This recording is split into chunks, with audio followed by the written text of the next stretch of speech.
By not brushing my teeth with the tap on. Take short baths. When I'm in the shower and soaping, I turn it off and then I open it to rinse. Another practice of conserving water is that I soap all my dishes first and then I rinse them. I don't leave the tap running while I'm soaping. I water the plants with a bucket instead of a hose. Yes, we do practice water conservation, especially at home a lot. I think that is something that we need to deal with as far as awareness within the country, because we tend to think that because we're surrounded by water we have a lot, but it's different as far as usable water for consumption and the water that we're surrounded by. So we need to be aware of the levels of water within our reservoirs and the way it would affect our flooding, wastage and all of that, the way we deal with wastewater, if we can reuse water as waste. And there are lots of different things that we need to take into consideration, but yes, I think that it's an important topic. Women especially have an important role to play in protecting the quality of water. Traditionally, men and women have used water in different ways, with men playing a bigger role in the use of water for irrigation and farming, and women using water for cleaning and food preparation, which requires access to an uncontaminated water supply.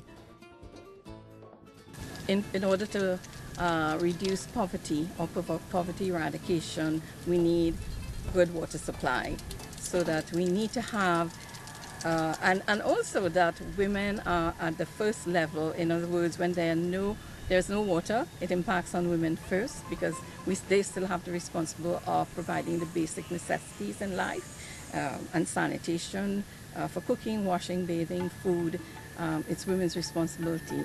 And although we might say in our context that men are now helping, really they help when the water is around. If water goes off, it then becomes women's burden. They then have to manage the problem in a way. So men still don't see it as their responsibility. So in that sense, we need to have women involved at all decision level making for water resources. We were hearing from Paul Hines, who was in Haiti recently working on water resources and water supply to various rural communities, in which he showed a picture of a water pump being placed by men. Huge, massive piece of equipment, which even looking at it, women may be intimidated to use. And found that when he called a meeting, there were only men at the meeting to discuss their problems with water and what the solutions might be. And he insisted that women had to be involved, and so their voices are now being heard in any sort of decision making in that particular instance.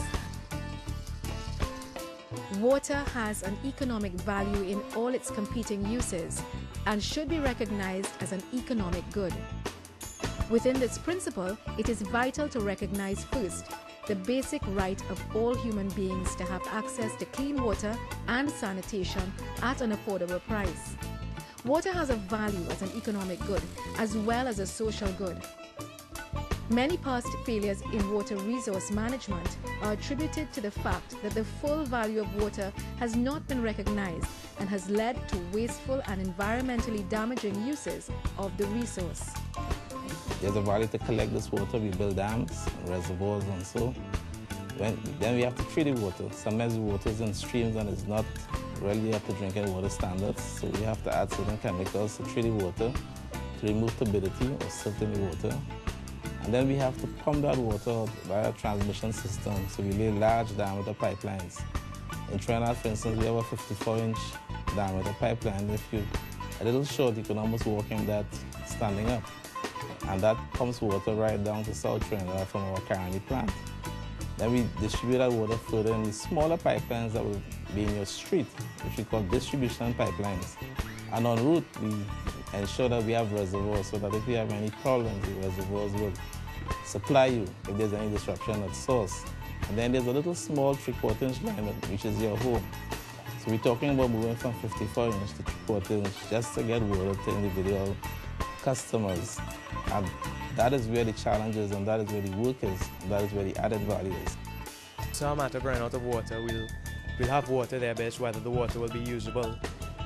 You talk about contaminated water. Even underground water sources such as the savanna aren't really safe because of landfills, improper land use, fertilization, bad fertilization practices, pesticides and so on running into it. You have contaminated underground water supplies. Water purification is not as good as it could be. So we can run out of usable water here. Can't imagine life without water because there is no life without water.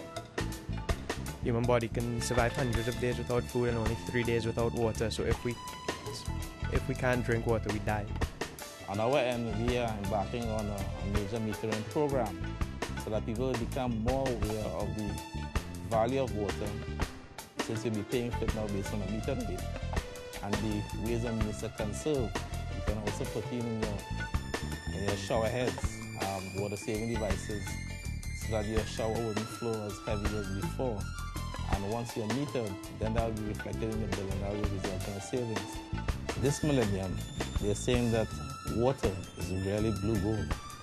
And maybe if we don't deal with these issues effectively, wars will be fought over water in the coming years. Use the dishwasher to wash your dishes. The dishwasher generally uses less water than hand washing does. Fill the dishwasher and washing machine completely before using them. Defrost frozen foods overnight, or if possible, place in a bowl of tepid water. Don't leave them under running water for long periods. Recycle water that would otherwise go to waste. This might include putting a bucket in the shower to catch extra water. Take shorter showers or consider installing low-flow shower head. Repair all leaky faucets and when possible, update to low-flow faucets. Do not flush your toilet unnecessarily.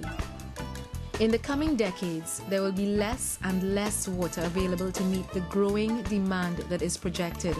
The world's 6 billion people are already using about 54% of all the accessible fresh water.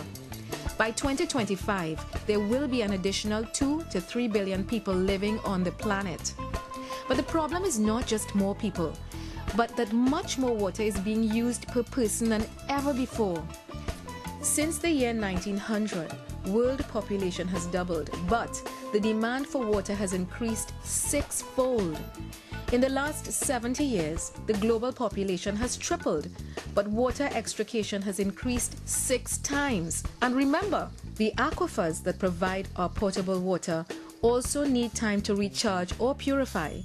So if there is persistent drought, or if we pollute the aquifers or deplete them through overconsumption, there will be severe water shortages in the future, as more people need more water from finite and diminishing resources. Remember, water is a precious and finite resource, which we are not inheriting from our forefathers, but borrowing from our children.